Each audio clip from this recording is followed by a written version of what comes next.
running in the family on BBC Radio London. Shekhar Garwal here with you till 6 p.m. Now, biggest debate in my household has always been, what is Indian food? It's kind of like saying, what is European food? Doesn't necessarily mean much until you break down the different states in India.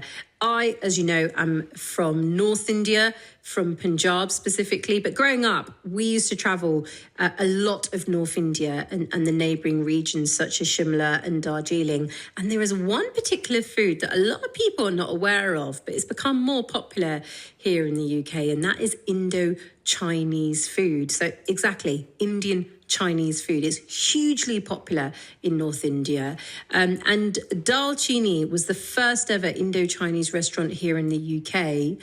Well, it's now celebrating 25 years, based in Wimbledon, by the way. And I'm joined in the studio now with Parag Rain, who has worked at Dalchini for 15 years as the Director of Operations, and he's brought in an array of food for us to try. Parag, it's such a pleasure to have you in the studio. Well, thank you, Chef, for inviting me. You were nodding away when I said that. Do you think that this is really commonplace for a lot of North Indians to be accustomed to and used to Indo-Chinese food? Yes, it's right, because that's what we have grown up with. You know, that's the Chinese what we know. And when you come over here, that the Chinese over here is different. Yes. So when, as you know, like we are the first Indo-Chinese in, I would say, in UK to introduce this kind of cuisine. So it was like educational journey for us. Yeah. Like we had to educate people like what it is. Like people were expecting Chinese when we say like it's a Chinese, but the Chinese what in India is completely different. You know, it has a little bit more flavors to it. We add coriander, we add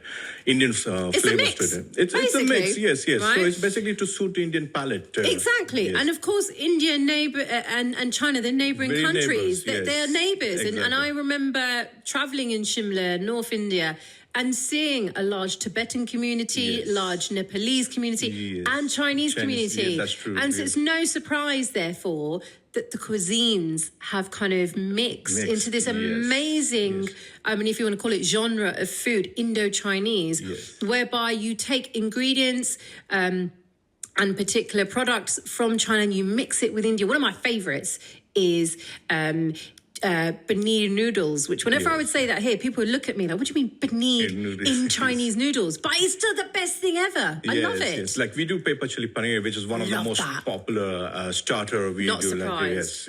Like, it's like, you know, people would only associate paneer with Indian food. Yeah. But, you know, we have loads of paneer dishes, like from starters to the main course. Yeah.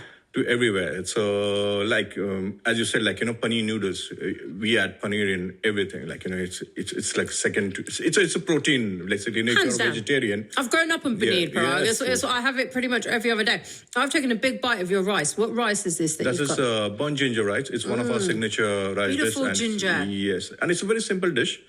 But the way it is prepared, it's like, you know, you have very delicate flavors of ginger in the rice, and it goes really well with Indo-Chinese dishes. Like, you know, if you have chicken Manchurian, dry chili chicken. It's beautiful. In fact, it's, you know, we have egg fried rice as well on the menu, but we sell more of this. This is not, I was going to say, because there's no egg in this, but it's just, it's so subtle hint of ginger that comes through. And I've got lovely producer Freddie in the studio with me. And basically, Parag, you have brought an array of different types of food in right now for us to try. And there's some meat dishes as well. I'm obviously vegetarian, so Freddie's got the very, very difficult task here of trying the food. I mean, you don't mind, do you, Freddie? It's a hard job that you have. No. I was getting hungry, and you're like shaking. You stop talking. This came at the perfect time. I love that. This came at the perfect time. Have you tried Indo-Chinese food before? I have not, but I'm very curious to try it now. Did you know about Indo-Chinese food? No. Really? Not at all.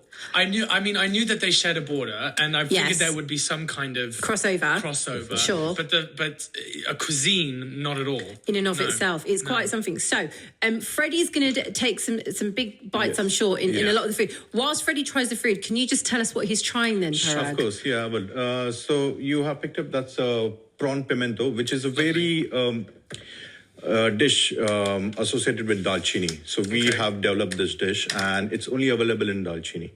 So as on throughout these 25 years, we have developed recipes and dishes, and we keep on innovating.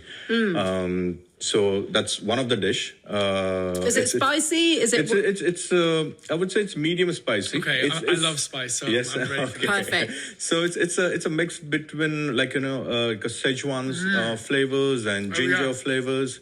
So it's a mixture of that. Like you have a Szechuan dishes in Indo-Chinese, as you might be aware.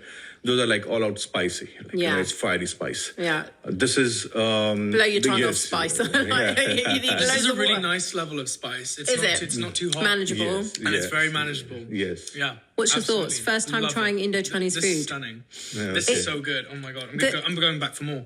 You have to. And with Indo-Chinese food, for you being based in Wimbledon the last 25 years, you've just said, Parag, to pick up on the point that you're constantly experimenting. Yes. That's quite something, isn't it? Because you're in the UK. So have you found that there are particular herbs or spices that you use from here? Or do you try to stay true to what Indo-Chinese, the Indians that cook Chinese in India will be doing? We try to stick to the original recipes, like, what Indian, how it will taste in India. Okay.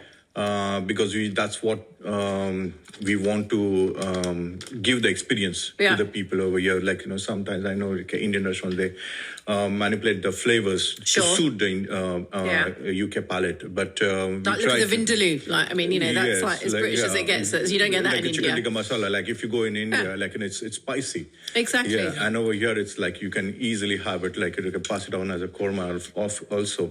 I feel Indian food and Chinese food, this is like a match made in heaven. I was going to say, what's your thoughts, Freddie? The takeaway culture in UK obviously is so predominant. So a blending of the two is such a very, very good idea. Yeah. Because Indian and Chinese food is sometimes like, those are so common as takeaways. It's very popular two cuisines in UK as well. Absolutely, so if you have a crossover of this two, it's but this rice is beautiful. I've taken about 5 spoonfuls, so I must apologise to everyone listening to me slurping away. But what's the next dish that Freddie's going to try then? The next dish is called chicken Manchurian, which is one of the most signature... Popular, isn't it? Yes, very, very popular. It's what is Manchurian? I've always wanted to know. What does that mean? Like, I've grown up on it, but what does a Manchurian mean? So, basically, Manchurian is, of course, it's a place. It's a dish which comes from China. So all the dishes are China. Yes. Like you will have a kung pao chicken, you will have chicken Manchurian, dry chili chicken in Chinese as well. But our interpretation of those dishes are different. Sure. So when we prepare chicken Manchurian, there will be chopped ginger, garlic, slightly chopped green chilies. Yeah, chili's going to be in there. But the uniqueness and the Indo-Chinese part in that is we finish off with coriander on the top. So that's the one thing. Like when you talk about kung pao chicken, the Chinese will have peanuts, whereas we'll have cashew nuts because that's very abundant in India. In India, like cashew nuts, yes. Got so you. that's the thing. What's your take on this then, Freddie? This is really good. You might have to take this away from me. And again, that the vegetable Manchurian it's another staple diet. Yeah. I love vegetable Manchurian. I love gobi Manchurian. I love any type of Manchurian. That's another dish what we have on our menu. Yes. So vegetable Manchurian and chicken Manchurian, bun ginger, these are the most high selling dishes in our menu. It's quite something that if you are, I'm born in London, born and brought up here, but if you have family members, like myself, my mother was born in India. Indo-Chinese is like having fish and chips. It's so second nature in India to have Indo-Chinese food. Yes. But it's only in recent years that I think the Brits are coming to terms with and understanding this type of food, aren't they? Yes, that's right. Because I think so now they're getting more open to different cuisines and experimental cuisines as well. But our cuisine is very traditional. It's not experimental, but they're accepting different style of food, different cuisines, different crossover of cuisines as well. That's the word. It's a crossover. I'm glad you used that because I think that actually describes this very well because there is a strong, deep-rooted Indo-Chinese community Yes. in India. In India, yes. You know, so as I said earlier on, growing up, I was very accustomed to being in North India and seeing Chinese people Yes. that were speaking Hindi. When I was young, I was thinking, wow, I did not know that. Yes. Absolutely. Wow. And Tibetan community, Nepalese, as I've mentioned, and all of their foods, of course, Yes. mix with the local communities in India. And that's why we have Indo-Chinese food. Would you try it again? Absolutely, I would. Absolutely. Wimbledon, It's good, did you right? say? You're going to be coming down.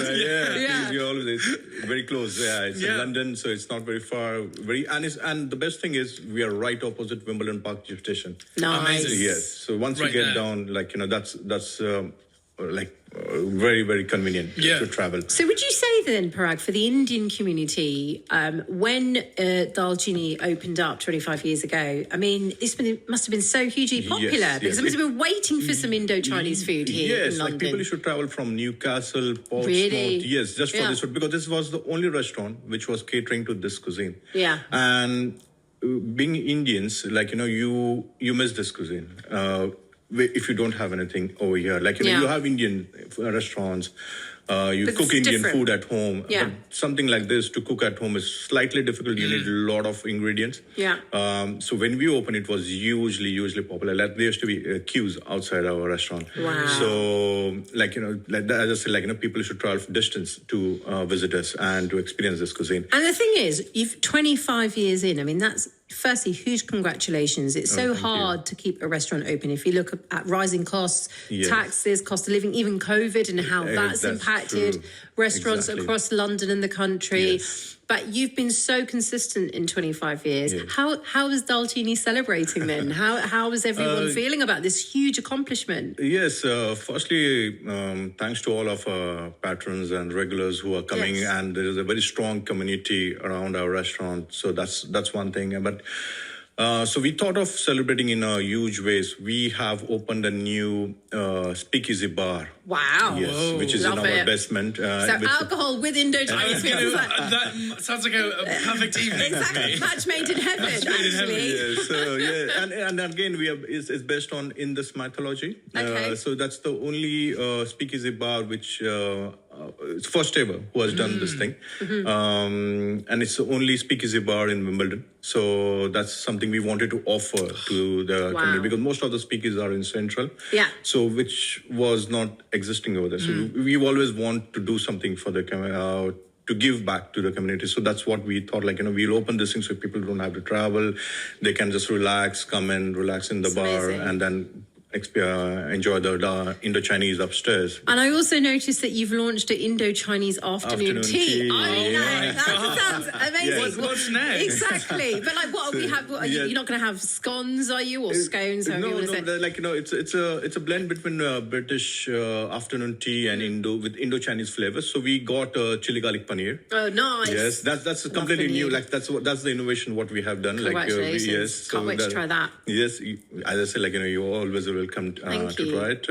So that's what we have done. We have scones, of course. We have muffins and all the traditional afternoon tea what will be there. But also we have sandwiches which has an Indo-Chinese twist to it. Like we got pepper chili chicken or samosas, then prawn toast.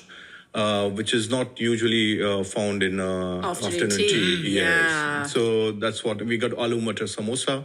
Wow. Yes. So Aloo matar, so that's potato and peas samosa, yes. which beautiful. Yes. For you, of the two dishes you've tried then, Got a third Freddie. one Oh here. God, what's the third one? We've got to go with it. What's the third one then? So that's a dry chili chicken. Okay. Again, very hot favorite. Is it spicy, this It is one? spicy. Yes. It's a dry dish, and it caters to the people who like spicy food. So, Can I just say that producer Freddie is so well mannered? I mean, I would have devoured all of this. He's just like, wait, you're waiting patiently to try all of these dishes. So it's I've when had you, to fight the urge. yeah, no, go for it, Freddie. But whilst Freddie's trying this, Parag, is it when you talk about spice level? Is this like top tier chili here? Or No, I would say still it is like slightly higher than medium. Okay. It's not like really a top level Sure. spice. Sure.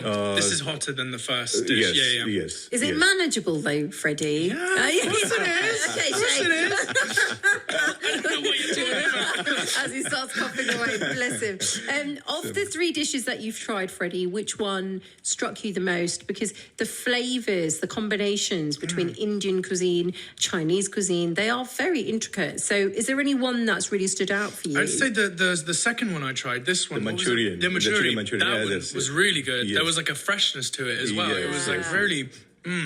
that was really good. Yeah, means this dish has traveled from Wimbledon. Like I prepared it and we prepared it and we bought it over here. But still, when you have it in the restaurant, it's even more fresher. I can imagine. You can feel the flavors on your palate. As I said, like, the Manchurian is and it's a very safe dish. Like, somebody who's new to the cuisine, we always recommend to start with a Manchurian. So it's like, you are exposed to different flavors, but not spicy, manageable flavors, medium. So then you can gauge yourself, where do you stand? Should it's spicy. And the best thing about Chinese or even Indo-Chinese, I would say is like, everything is prepared on the spot. Sure. So there's nothing prepared beforehand, before the order. Right. So if you say like, I cannot handle spicy, I would like a Manchurian though, we don't put the green chilies. Amazing. So you can, that's what I love. You can alter. Customize. Because you're going to be shocked, Parag, but I hate chilies. I love flavour, but I hate chili. The green chilies, I go with as mild as possible. Yes. And Sunny will always say, are you sure you're from India? But I genuinely just don't like green chilies. But I do love flavour, which I have to say all of your food is jam-packed with. Now, people can go to Dalchini. I just want to spell that. Yes. To the website dalchini.co.uk. So dalchini.co.uk. So lovely having you here in the studio. No, thank you. Thanks for inviting. And a real pleasure. And congratulations on 25 years to the team as well. If you want more details, enjoy the afternoon tea, the Speak Easy bar as well, then do head to dalchini.co.uk. I know what Freddie's going to be doing for the next half an hour. You're going to be enjoying that, aren't you? Yeah, sure am. He certainly is. Parag, such a pleasure having you here. Thank you. Thank you, Cher. Thanks for inviting me. Thank you.